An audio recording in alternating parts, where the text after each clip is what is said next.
But the former vice president would have none of it, dismissing the proposal and adding that he cannot deputize Ruto because he is senior to him. Listen.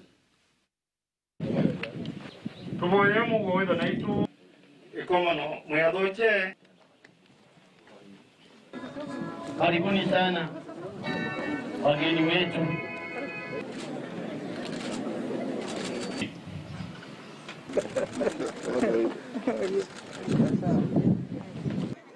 Gavana wa Nairobi, gavana, na nitachapa siasa na nitasimama ona munene waga mutabia ti nasa ninatindia tuunde chama kimoja tuunganishe ODM, Ford Kenya, Wiper na ANC, lakini sikusikizwa na nundu inoni mundu kuitwa Ruto kwenda duse ubye chama. Now, and you know, there are serious issues in this country because Mudhama has now confirmed that him and Deputy President are forming a party. Now, at a situation when the Deputy President, it's a constitutional thing, when the Deputy President is a deputy of the Republic of Kenya under the Jubilee Party. You people under my media, you have a lot of information to give to this country. I don't want anybody now. I will be the negotiator on my own behalf.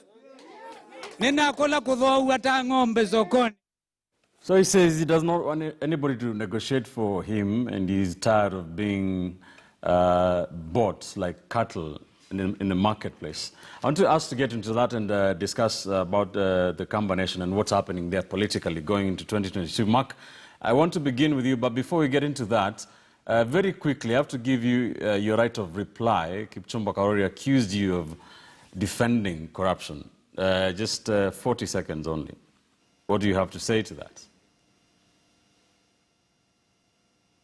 Ben, I don't even need 40 seconds because I am very clear in my mind. Number one, I said there is corruption. Number two, I stated that the ESCC, the DCI, and the Auditor General are investigating that corruption. Now, my contention is this: the over-sensationalization of this corruption is going to cost this country. Okay, there's corruption in this country, but when you try to muddy everything, that is how the corrupt go scot-free. And that is what we need to focus on. We need to find the problem, specify the problem, and solve the problem. So I'm not here trying to defend corruption. I'm here trying to defend the institutions that fight against corruption and trying to call our journalists and my co-panelists to stick to the truth. And the truth is apparent and obvious. That's it. All right, well said. Thank you for that. Let's get into Kambani. Give me your crystal ball of the happenings there. Well, there are two things that are happening there, Ben, that are quite clear. Number one, it is Kalonzo Musyoka's fight to remain as the Kambaland Supremo, facing an onslaught of two governors who are finishing their terms. That's the Machakos governor and Professor Kibwana and Kibwezi.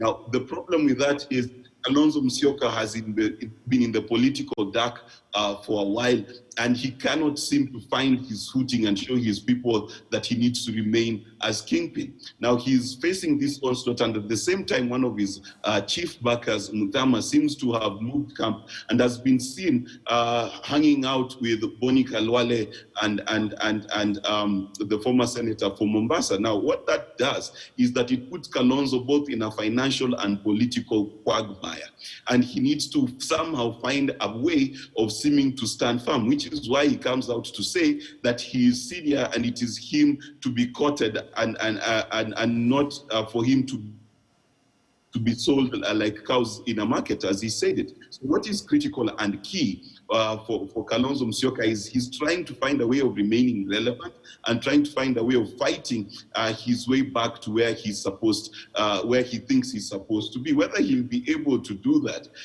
it remains to be seen, because as we know, 2022 is anyone's game, and he seems to be standing on very shaky ground as it is, both financially and politically speaking. All right, Kipchumba Karori, let me come to you.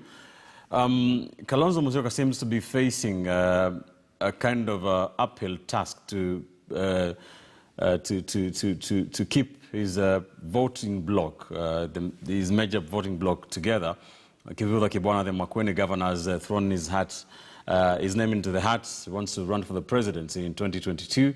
There's the Ruto factor where we are seeing some of Kalonzo's traditional supporters having their heads turned. Does Kalonzo still have the hold on his home turf from where he sits?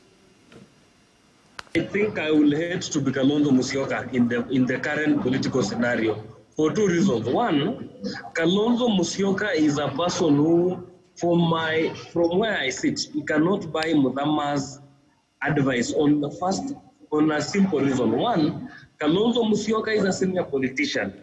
That is given because of age, not senior because of any other great service to the nation. But the other point is this. The only route of Kalonzo Musyoka, apart from the Katikati route, the only route viable for him to presidency is by hoping that Uhuru Kenyatta will master enough political capital that he will endorse him in 2022.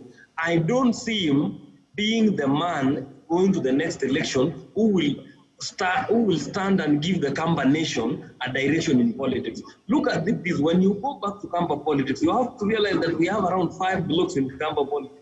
There is the Kalonzo block under Wiper. There is a block revolving around Sonko. There is one under Governor Mutua. There is another one under Ngilu. And then there is the emerging one under Mudhama and Kiala. You have to realize that when doing politics in ethno-majoritarian system as ours, you must know that the right nation must be humming in one direction for you to come and lay stake in the state. And the state here being Kenya. The Kamba nation does not stand a chance with the 5 kind of political persuasions they have currently. And the other thing that you have to realize when you look at the Kalonzo onslaught with Mudhama is that there is a generational change. The wind of generational change is blowing in Ukambani. And it is incumbent upon Kalonzo Musyoka to smell the coffee and realize that where he is heading now, he must prepare to be a transitional Kamba leader, not a lifetime kingpin, because his kingpinship and his kingmanship there is no longer tenable. And that is... All right.